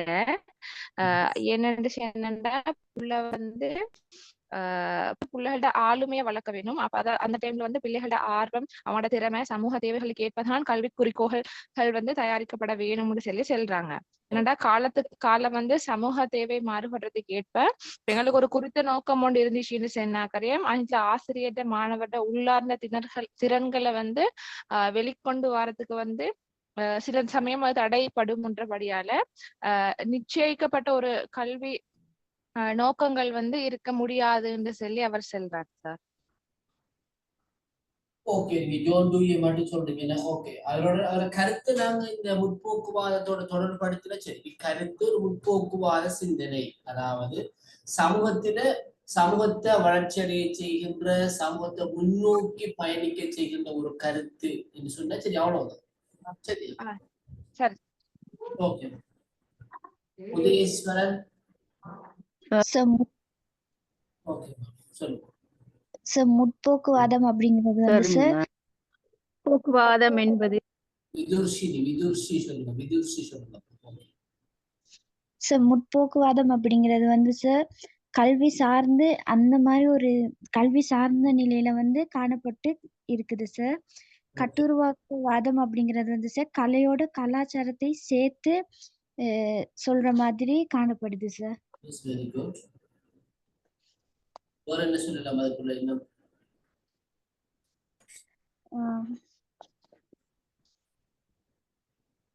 துர்ஷி சார் வேற இன்னும் என்ன விஷயத்தை சொல்லலாம்? அதுல இன்னும் ஒன்று சார் நோட் செய்யுது. முற்போக்குவாதம் சொல்றது குறிப்பாக சமூகத்தில காணப்படுகின்ற சமூக ஏற்றத்தாழ்வுகள், சமூகம் சார்ந்த பிரச்சனைகள் என்ற விடயங்கள் ஒரு தனிநபர்லையும் சமூக மாற்றத்தை ஏற்படுத்தக்கூடிய விடயங்களை கொண்டதுதான் இந்த முற்போக்குவாதம் சொல்றது. அதாவது யதார்த்த உலக அனுபவங்களை மாணவர்களுக்கு வழங்கி பிரச்சனைகளுக்கான தீர்வு அவர்களே காண்பதற்கான ஒரு வழிமுறையை வழங்கக்கூடிய கலை திட்டத்தை ஆதரிப்பதாகத்தான் இந்த முற்போக்குவாதம் இருக்கிறது. கட்டுருவாக்குவாதம் என்பது மாணவர்களிடம் இருக்கின்ற ஏற்கனவே இருக்கின்ற அறிவை புதிதாக பெற்றுக்கொள்கின்ற அறிவோடு தொடர்படுத்துகின்ற போது ஏற்படுகின்ற நெருக்கடிகளுக்கு, பிரச்சனைகளுக்கு சரியான வழிகாட்டல் மூலமாக தீர்வை கண்டு அந்த அறிவை ஒழுங்குபடுத்துகின்ற செயற்பாடாக இருக்கு. ஓகே பாராட்டுகள் இதுஷி. ஓகே நுஸ்ரத் சொல்லுங்க. முற்போக்குவாதம் என்பது ஒரு கல்வி தத்துவமாகும். இது கற்பவர்களை மையமாக கொண்ட அணுகுமுறைகளை வலியுறுத்துவதுடன் கல்வியை தனிப்பட்ட வளர்ச்சி, சமூக மேம்பாடு மற்றும் ஜனநாயக குடியுரிமையை வளர்ப்பதற்கான வழிமுறையாக கருதுகிறது. இது அனுபவ கற்றல், நுண்ணாய்வு சிந்தனை, பிரச்சினை தீர்த்தல் மற்றும் செயலுறு பங்கேற்பு ஆகியவற்றின் வலுவான முக்கியத்துவம் அளிக்கிறது. கற்றுவாதவாதம் என்பது ஒரு கல்வி தத்துவம் தான். இதுவும் இது கல்வியை சமூக மாற்றத்திற்கான சக்தி வாய்ந்த கருவியாக கருதுவதோடு சமூக பிரச்சனைகள் மற்றும் அநீதிகளை தீர்ப்பதை நோக்கமாக கொண்டுள்ளது. மீள்கற்றுவாதம் நுண்ணாய்வு சிந்தனை, சமூக விழிப்புணர்வு மற்றும் மிகவும் நியாயமான மற்றும் சமத்துவமான சமுதாயத்தை உருவாக்குவதில் செயலுறு பங்கேற்பை ஊக்குவித்து கல்வி முறையின் நிலை மாற்றத்திற்கு அழைப்பு விடுக்கிறது.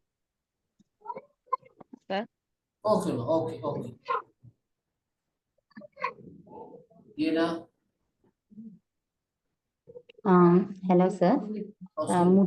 முற்போக்குவாதம் முற்போக்குவாதம் என்ற நேரம் நான் விளங்கி கொண்ட விஷயம் சார் என்னன்னு சொன்னா அதுல வந்து கல்வியை அவங்க ஒரு வாழ்க்கையோட வழிமுறைன்னு சொல்லல, கல்வியை அவங்க வாழ்க்கை என்றே சொல்றாங்க. அடுத்தது வந்து இந்த மாணவர்களுக்கு இடையிலான இடைத்தொடர்பை மையப்படுத்தினதா ஒரு பொதுவான கலை திட்டம் ஒன்று அங்க காணப்படணும்ன்றது அவங்களோட ஒரு நோக்கமா இருக்குது. அதே நேரம் ஜனநாயக ரீதியான கலை திட்டம் ஒன்றும் இருக்கணும் என்று அந்த முற்போக்குவாதிகள் கருதுறாங்க.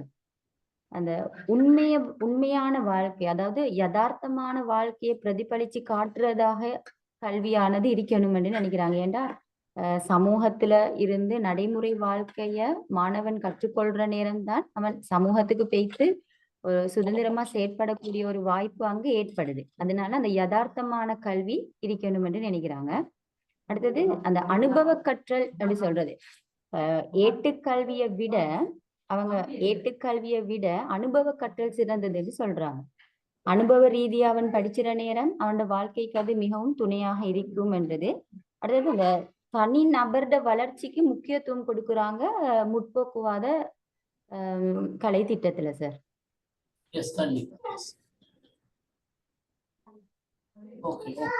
அடுத்தது கட்டுருவாக்கவாதம் என்று சொல்லவா சார்? கட்டுருவாக்கவாதம் என்று சொல்றது வந்து அவங்க சமூகம் ஒன்று மாற்றமடையணும், அங்க உள்ள கலாச்சாரமும் மாற்றமடையணும் என்று விரும்புறாங்க. அதே நேரம் மாணவன் வந்து பிரச்சனையை ஆராயணும், அதுக்கான ஒரு தீர்வை அவன் கொண்டு வரணும், அதுக்கு அவன் பயிற்சி பெறணும் என்று சொல்றாங்க. அப்ப இதுவும் முற்போக்குவாதமும் கொஞ்சம் வித்தியாசப்படுது. எப்படின்னா முற்போக்குவாதத்துல மாணவன் நடைமுறை சார்ந்து கற்றுக்கொண்டே போகணும், கட்டுருவாக்கத்துல பிரச்சனைக்கான ஒரு தீர்வு அவன் பயிற்சி பெற்றுதான் அதை எடுத்துக்கொண்டு வரணும் என்று அவங்க விரும்புறாங்க. அடுத்தது பாடசாலையோட சமூக நிறுவனங்கள் தான் செயற்படுத்த வேண்டும் என்றதும் கட்டுருவாக்கவாதிகளோட ஒரு குறிக்கோளாக இருக்குது சார். எஸ், ஓகே ஓகே, பாராட்டுங்களா டீச்சர். ஓகே, அடுத்த நெக்ஸ்ட் ஒன்.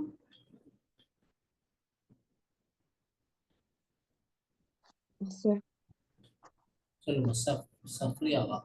யாரு சார்? சொல்லவா சொல்லுங்க. சார், கலை திட்ட கோட்பாடுகள் வந்து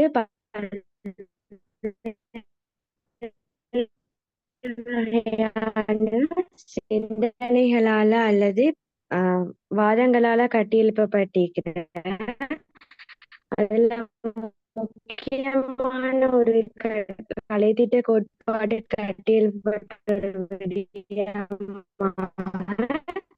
முற்போக்குவாதத்தை கருதலாம். இது எந்த சந்தர்ப்பத்துல தோற்றம் பெற்றதுன்னா சமூகத்துல குழப்ப நிலை ஒன்று ஏற்படுற அல்லது பிரச்சனை ஒன்று ஏற்பட்ட நேரத்துல அதை தீர்க்க பெற்ற ஒரு வாதம். அமெரிக்கா செயல்பட்டவர் வந்து நான் வந்து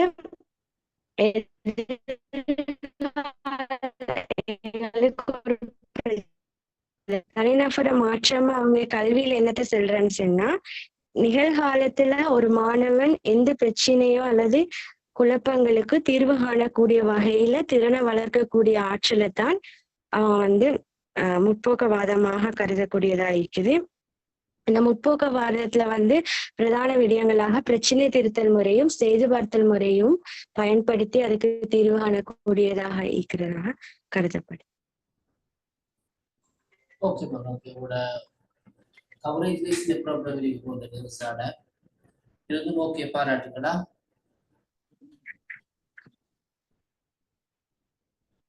ஓகே, நெக்ஸ்ட் ஒன் யாரு?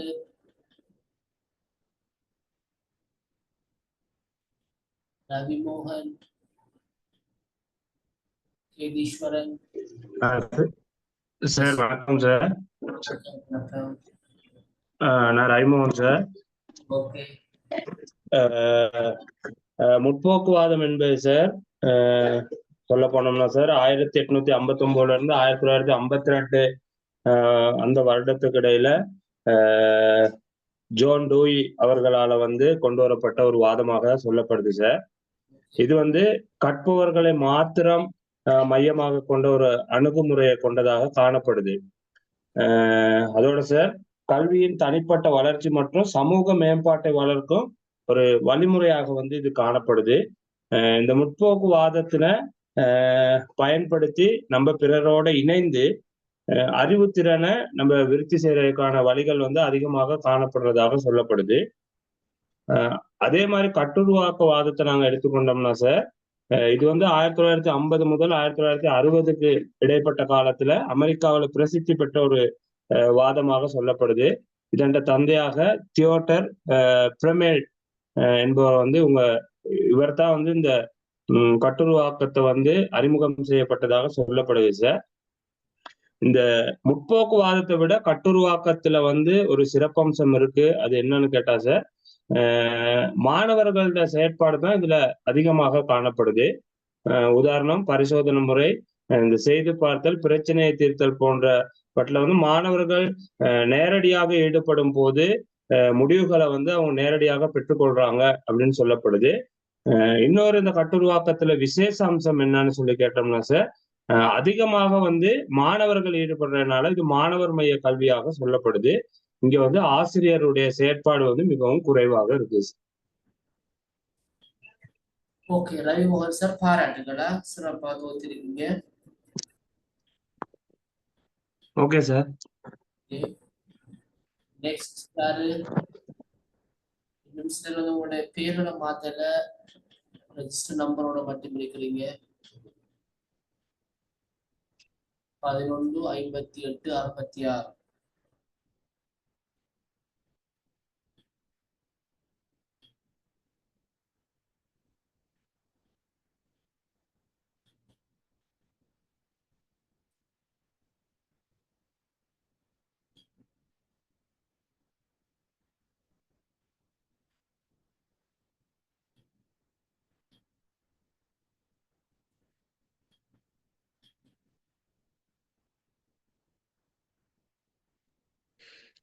சார் நான் சொல்லவா? ஓகே, சொல்லுங்க சப்ரியா.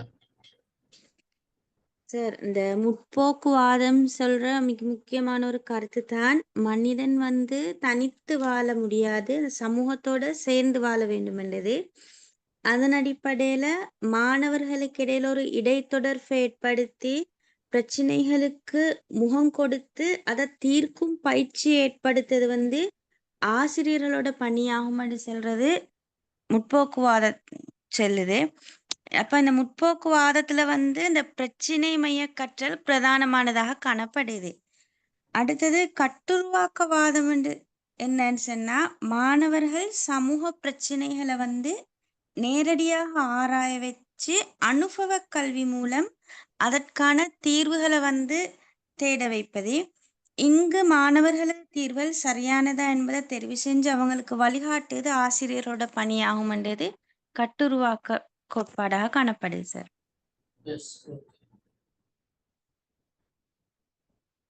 மர்ஜானா.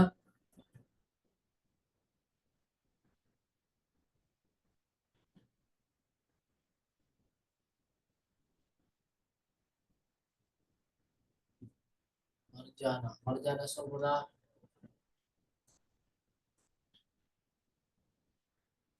அன்பாஸ், ரீதா.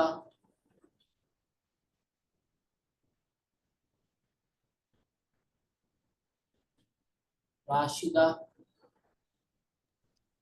சார் சொல்றதா? சார் நான் கட்டுருவாக்கவாதத்தை பத்தி கொஞ்சம் சொல்றேன். தியோடர் பிரமேல்ட் என்பவரால அமெரிக்கால அறிமுகப்படுத்தப்பட்ட இந்த கட்டுருவாக்கவாதத்துல சமூக மாற்றத்திற்கேற்ப மாற்றத்தை ஏற்படுத்துறது தான் பிரதான அம்சமாக காணப்படுது. இதுல மாணவர்கள் சமூக பிரச்சனைகளை ஆராய்ந்து மாற்றம் கொண்டு வரணும்ன்றது எதிர்பார்க்கப்படுது. இதுல பரிசோதனை முறை, செய்து பார்த்தல், பிரச்சனை தீர்த்தல் போன்ற கற்றல் முறைகளை மாணவர்கள் பின்பற்றி செயற்படும் போது ஆசிரியர்கள் அதை எவ்வாறு பரிசோதனை அமல்கள் கற்றல் முறைகள்ல பின்பற்றினதை இந்த எடுத்துக்கொண்ட முடிவுகளை வந்து கட்டுருவாக்கம் செஞ்சு வழிப்படுத்துறது தான் ஆசிரியர்களோட செயற்பாடாக காணப்படுது. இதுல வந்து ஆசிரியர்களோட செயற்திறன், பாட நிபுணத்துவம் போன்றவை குறைவாக காணப்படுவதால இது ஒரு குறைபாடாக கருதப்பட்டாலும் இது ஒரு மாணவர்களோட செயற்பாட்டு திறன் அதிகமாக காணப்பட்டதால இது ஒரு சிறந்த முறையாக ஏற்றுக்கொள்ளப்பட்டு இருக்குது சார். ஓகே ஓகே பாராட்டுகள் பாராட்டுகள். உங்களுடைய ஆக்கப்பூர்வமான கருத்துக்களை முன்வைத்த அனைத்து ஆசிரியர்களுக்கும் நன்றிகள். நம்ம எங்களுக்கு அதிகம் பரிச்சயம் இல்லாத ஒரு தலைப்பாகவும் அதிகம் இன்ட்ரெஸ்டிங்கான விஷயங்கள் குறைவாக இருக்கின்ற ஒரு டாபிக்காக பாட தலைப்பாகவும் இருப்பதனால நாங்க கலந்துரையாடுகின்ற விடயம் உங்களை எந்த அளவுல வந்து அடைந்திருக்கிறது என்கிறத கண்டறிவதற்காகத்தான் இந்த ஆக்டிவிட்டியை நாங்கள் செய்ய வேண்டியிருக்கிறது. இதுல ஆர்வத்தோட கலந்து கொள்கின்ற அனைவருக்கும் நன்றியை தெரிவித்துக் கொள்றேன். நாங்கள் அடுத்த ஒரு விடயம் பார்க்க போகிறோம். இலட்சியவாதம், முற்போக்குவாதம் போன்றோ கட்டுருவாக்கவாதம் போன்றோ இலட்சியவாதம். ஆனால் இது ஒரு மரபு சார்ந்த ஒரு பழமையான ஒரு தத்துவம். இது முற்போக்குவாதம் போன்றோ கட்டுருவாக்கவாதம் போன்றோ ஒரு நவீன காலத்துல தோற்றம் பெற்ற ஒரு சிந்தனை அல்ல. இது மிக பழமையான கால சிந்தனை. அப்ப அந்த சிந்தனையின் அடிப்படையிலும் கலை திட்டங்கள் வடிவமைக்கப்படலாம். அந்த வகையில இலட்சியவாத கலை திட்டம் என்ன சொல்லுகின்றது என்று பார்க்கின்ற போது, இந்த பிரபஞ்சம் ஆன்மாக்களால் உருவானதென்றும்,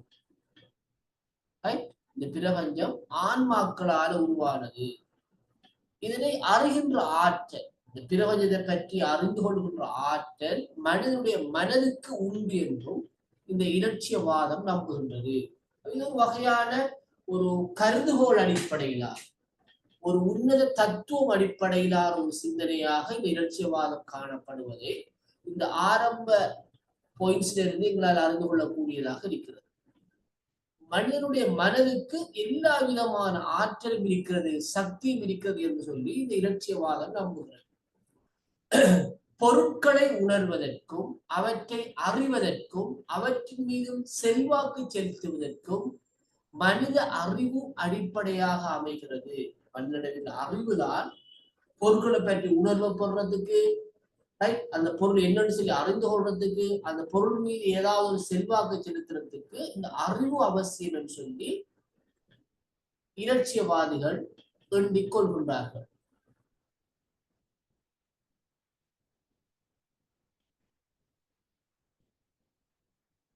ஓகே, இலட்சியவாத கலை திட்டம் என்ன சொல்லும் சொன்னால், உடல் விருத்திக்குரிய நடவடிக்கைகளோட இந்த இலட்சியவாத கலை திட்டம் ஆரம்பிக்கிறது. மனிதனுடைய உடல் விருத்தியோடு தொடர்பாக உறுதியான உடலில்தான் உறுதியான உள்ளம் தோன்றும். ஒரு மனிதன் ஆரோக்கியமாக இருந்தால்தான் அவனுடைய உளமும் ஆரோக்கியமாக இருக்கு. உள விருத்திக்கு கணிதம், தர்க்கம் போன்ற பாடங்கள் அவசியம். ஒரு மனிதனுடைய உள்ளம் விருத்தி அடைகிறதுக்கு கணிதம், தர்க்கம் தர்க்கம் போன்ற பாடங்கள் அவசியம். உள பின்னடைவுகள் கணித பாடத்தினால் நீக்கப்பட முடியும். கணிதமே விஞ்ஞானங்களின் அரசியாகும் என்று இந்த கணித பாடத்துக்கு அளவு கடந்த முக்கியத்துவம் வழங்குகின்ற ஒரு சிந்தனையாக இலட்சியவாதம் காணப்படுகிறது. உங்களுக்கு தெரியும், இந்த இலட்சியவாத சிந்தனையுடைய ஆரம்பகர்த்தா பிளேட்டோ, கிரேக்க தத்துவ ஞானி பிளேட்டோ. என்ன, அவர் கிரேக்க காலத்துல ஆரம்பித்து வைத்த பாடசாலை தான் அகாடமின்னு சொல்லுவாங்க. அவருடைய பாடசாலையுடைய பேர் அகாடமி.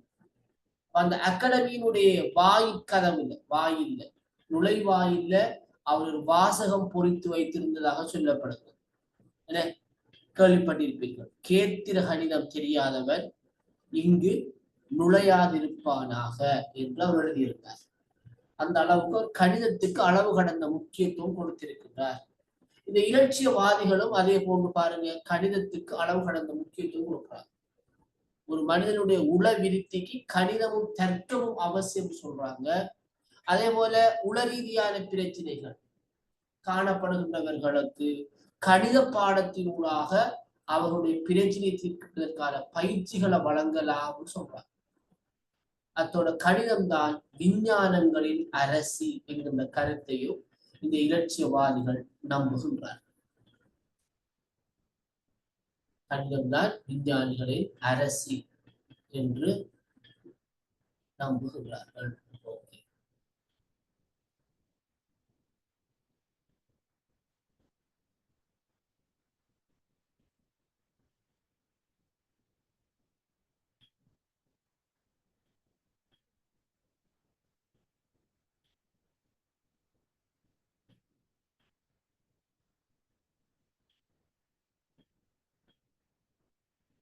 ரைட்.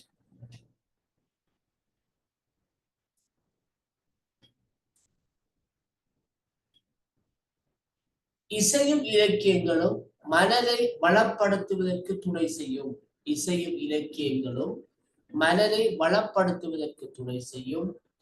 தெளிவாக கற்பித்தல், சிக்கலின்றி கற்பித்தல், ஆளுமை விருத்திக்குரிய கல்வி, அறிகை செயற்பாடுகள், பண்பாட்டு மேம்பாடு போன்றவற்றினை இலட்சியவாத கலை திட்டம் வலியுறுத்துகின்றது. அந்த இலட்சியவாத கலை திட்டம் ஒரு பழமையான மரபு சார்ந்த கலை திட்டம் என்பது எங்களுக்கு விளங்குது. அதுல மனதை வளப்படுத்தக்கூடிய, உடலை வளப்படுத்தக்கூடிய விடயங்களுக்கு அளவு கடந்த முக்கியத்துவம் வழங்கப்பட்டிருக்கிற விடயத்தையும் எங்களால் அறிந்து கொள்ளக்கூடியதாக இருக்கிறது. அதன் அடிப்படையில தெளிவாக கற்பிக்கிறது, சிக்கல் என்று கற்பிக்கிறது, ஆளுமை விருத்திக்குரிய கல்வி, அறிகை செயற்பாடு போன்றவற்றுக்கு முக்கியத்துவம் என்பவையெல்லாம் இந்த இலட்சியவாத கலை திட்டத்துல வலியுறுத்தப்பட்டிருக்கிறது. சரியா?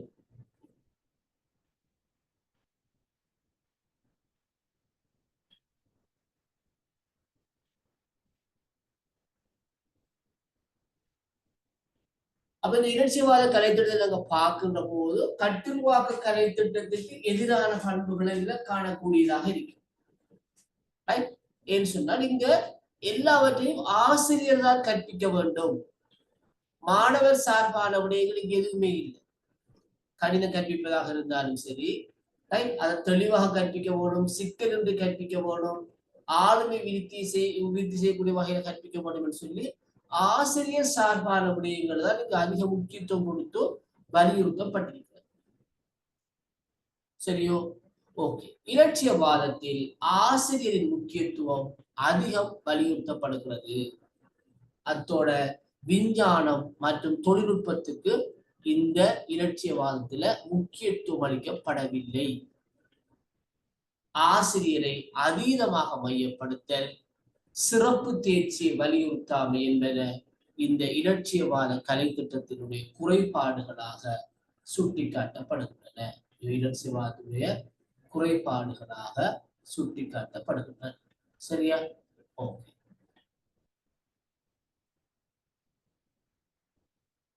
அடுத்த இறுதியாக நாங்கள் பார்க்க இருக்கின்ற ஒரு தத்துவம் தான், கலை திட்ட தத்துவம் தான் பயன்பாட்டுவாதம். பயன்பாட்டுவாதம், பிராக்மட்டிசம் சொல்லுவாங்க. இந்த கொள்கையோடையும் ஜோன் டூயி சம்பந்தப்படுவார். இந்த கொள்கையோடையும் ஜோன் டூயி சம்பந்தப்படுகிறார். பயன்பாட்டுவாதம் சொன்னா நடைமுறை சாத்தியம் மற்றும் உடனடி முக்கியத்துவம் என்பவற்றை தான் இந்த பயன்பாட்டுவாதம்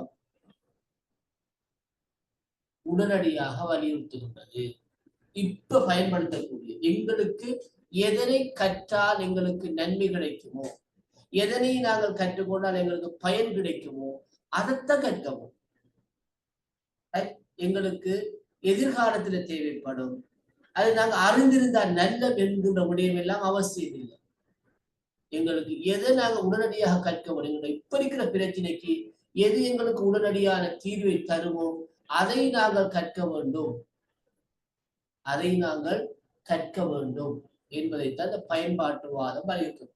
பயன் என்பதுதான் இங்கு பிரதானமான விஷயம். மனிதனை அனைத்துக்கு மைய பொருளாக்குவதுடன் நடைமுறை விளைவுகளுக்கு அதீத முக்கியத்துவம் வழங்குகின்ற ஒரு சிந்தனையாக பயன்பாட்டுவாதம் காணப்படுகிறது. இந்த பயன்பாட்டுவாதத்தை Sanders Peirce, William James, John Dewey போன்ற சிந்தனையாளர்கள் ஆதரித்துள்ளனர்.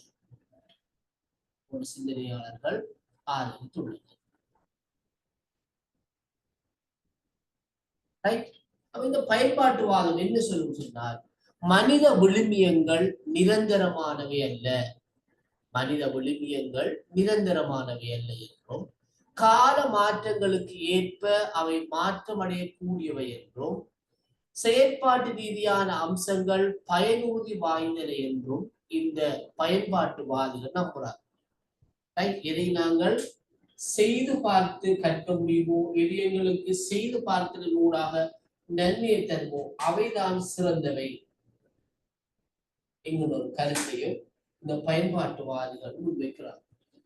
மாணவரின் செயலூக்கம் உள்ள செயற்பாடுகள் கலை திட்டத்தில் வலியுறுத்தப்படுவதுடன்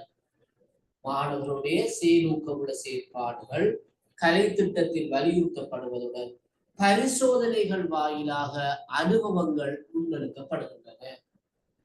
பயன்பாடு என்ற சொல் கலை திட்டத்தில் சிறப்பிடப்படுகிறது. இதன் பயன்பாட்டுவாதம் சுருக்கம் சொல்லுவதாக இருந்தால், எதனை கற்றால் மனிதர்களுக்கு நன்மை கிடைக்குமோ, பயன் கிடைக்குமோ அதைத்தான் கற்கவும். எது சிறந்ததுன்னு பார்த்தோம்னா, எது மனிதனுக்கு பயன் தரக்கூடியதோ அவையெல்லாம் சிறந்தது. இதுல காணப்படுற குழப்பம் என்னன்னு சொன்னார், இந்த பயன் என்பது சமூகத்துக்கு பயன் தரக்கூடியதா, தனி மனிதனுக்கு பயன் தரக்கூடியதா என்கிறதுல ஒரு குழப்பம் இருக்கு. சில பயன்கள் தனி மனிதனுக்கு மட்டும் பயன் தரக்கூடியவை, அவை சில நேரங்கள்ல சமூகத்துக்கு ஊறு விளைவிக்கக்கூடியதாக கூட இருக்கலாம். ஆனால் பின்னர் இந்த பயன்பாட்டுவாதத்தை விரிவாக்கம் செய்தவர்கள் தனிநபருக்கும் சமூகத்துக்கும் பயன் தரக்கூடியவை என்று இந்த பயன் சம்பந்தமான விடயத்துக்கு மேலதிகமான விளக்கங்களையும் வழங்கி இருக்கிறார்கள். ஓகே, அப்ப அனைத்துமே பயன்பாட்டு கண்ணோட்டத்தில் நோக்கப்படுவதுடன் உடனடி பயன்பாட்டுக்கு உட்படாத பாடங்கள் நிராகரிக்கப்படுகின்றன. இப்போது எங்களுக்கு எது தேவையில்லையோ, இப்போது எங்களுக்கு எது அவசியம் இல்லையோ அது எங்களுக்கு தேவையில்லை, அந்த பாடமே தேவையில்லை என்று இந்த பயன்பாட்டுவாதிகள் நடைமுறை விடயங்களுக்கு, உடனடி தேவைக்கு உட்படுகின்ற விடயங்களுக்கு மட்டுமே முக்கியத்துவம் வழங்குறாங்க.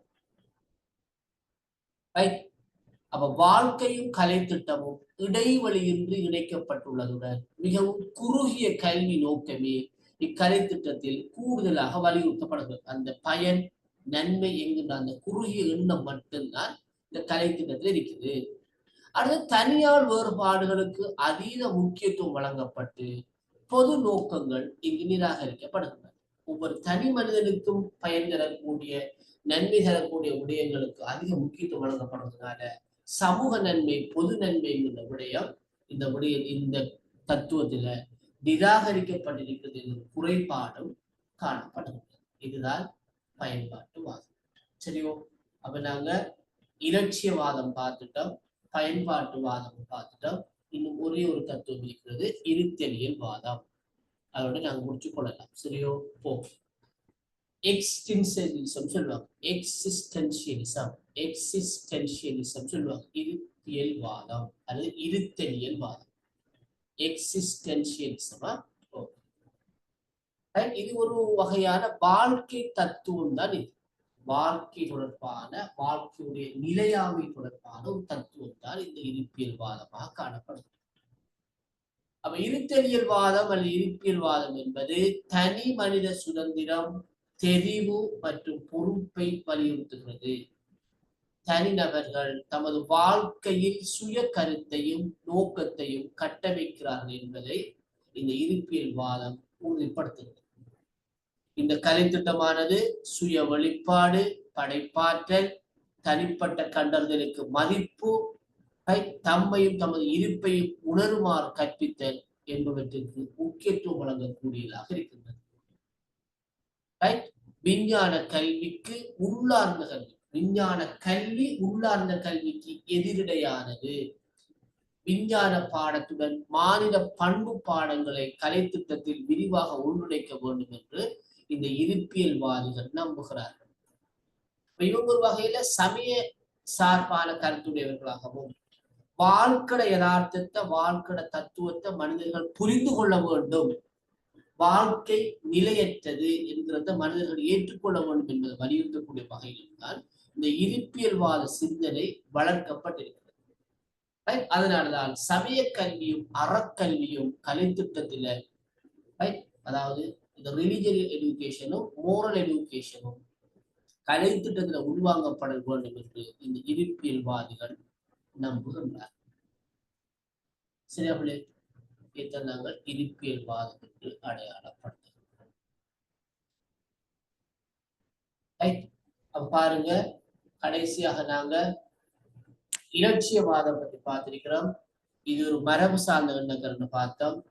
ரைட், இது மனிதனுடைய ஆன்மாவுக்கு இந்த உலகத்தை முழுமையாக அறிந்து கொள்கின்ற சக்தி உண்டு என்று நம்புகின்ற ஒரு கொள்கையாக இருக்கிறது. ஆசிரியருடைய கற்பித்தலுக்கு ஆசிரியருடைய கற்பித்தல் சார்ந்த விடயங்களுக்கு அளவு கடந்த முக்கியத்துவம் வழங்கக்கூடிய கொள்கையாகவும், தர்க்கம் கணிதம் போன்ற பாடங்களுக்கு முக்கியத்துவம் வழங்கக்கூடிய கொள்கையாகவும் இந்த இலட்சியவாதம் காணப்படுகிறது. பார்த்திருக்கிறோம். அதே போல பயன்பாட்டுவாதம் பார்த்தீங்கன்னா, பயன்பாட்டுவாதத்தை முன்வைத்தவர்கள்ல ஜோன் டூயின் சம்பந்தப்படுகிறார். இது நடைமுறை சாத்தியம் உடனடி பயன்பாடு, நடைமுறை சாத்தியம் உடனடி பயன்பாடு என்பவற்றுக்கு அளவு கடந்த முக்கியத்துவம் வழங்கக்கூடிய கொள்கையாக இந்த கொள்கை காணப்படுகிறது.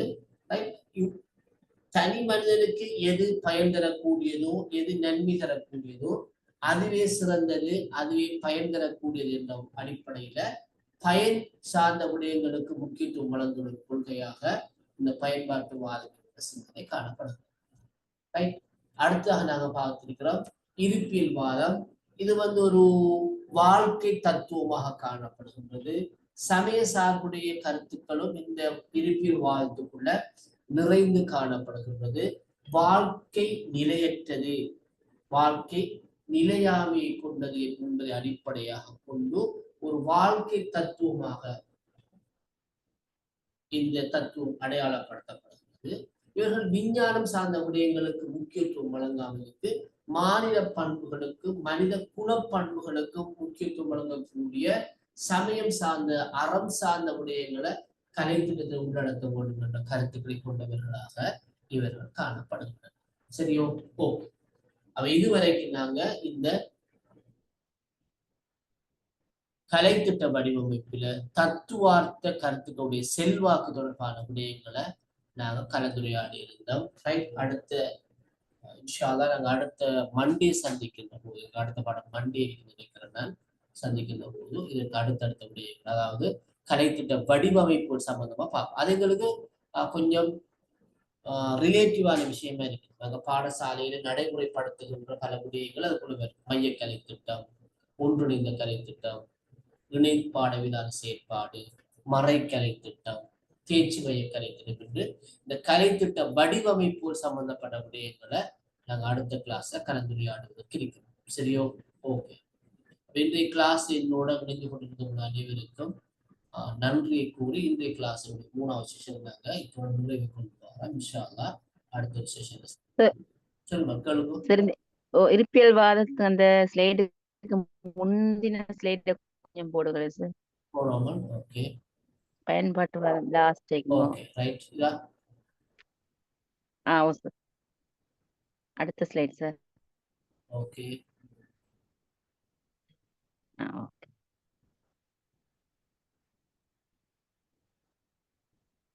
சரியா? ஓகே.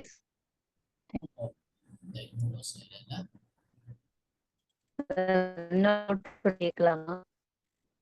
உலகையில சார் இந்த எங்களுக்கு அடுத்த பிரசன்டேஷன் சொல்லி எங்களோட அந்த டைம் டேபிள்ல வந்திருக்கு சார்.